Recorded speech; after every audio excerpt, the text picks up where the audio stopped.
Ito mga bossing sa mga Raider 150 carb type dyan na gustong i-upgrade yung cylinder block to 70mm mga boss. Ito mga boss, steel block mga bossing, no? Each bike. So sa mga naghanap pala ng ceramic block, abang-abang na lang tayo sa mga paparating pa na parts mga bossing. Dahil meron tayong mga kanin yan mga boss, katulad ng 71 para sa ating Rider 150. Kaya abang-abang na lang natin mga bossing yung ating mga updates. So sa mga di pa nakapalo, kung gustado tayo ma-update sa mga parating pa na parts para sa ating motor, pwede natin i-follow mga boss.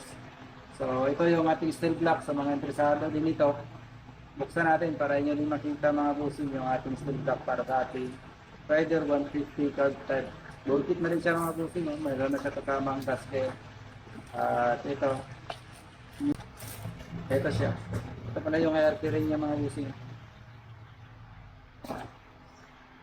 So ayan yung ating steel block mga bossing. Ayan.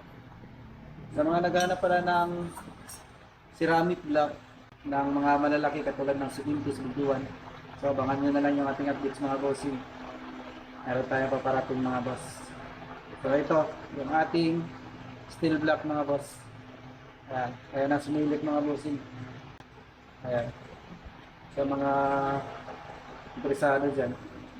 70mm. Casting piston to mga boss. Ayan. Hindi masyadong mahal. Sakto lang sa budget.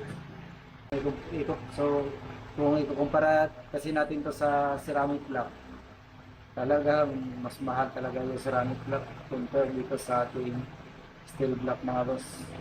Ceramic block with forged piston yun mga boss. So ito steel block with casting piston para sa ating Rider 150 carb type. Sa mga interesado mag-upgrade dyan, 70mm mga boss, Rider 150 carb type. So ayan mga boss, sa mga interesado, silipin nyo na lang yung ating comment section or sa description, ilalagay ko yung location. Kung alam nyo yung location namin, pwede nyo napuntahan sa mga interesado nito. At andyan din yung number mga boss, pwede nyo tawagan mga boss. So ayan yung ating updates ngayon mga boss, Rider 150 carb type, 70mm mga boss. Worth it. Maraming salamat mga boss, ride safe.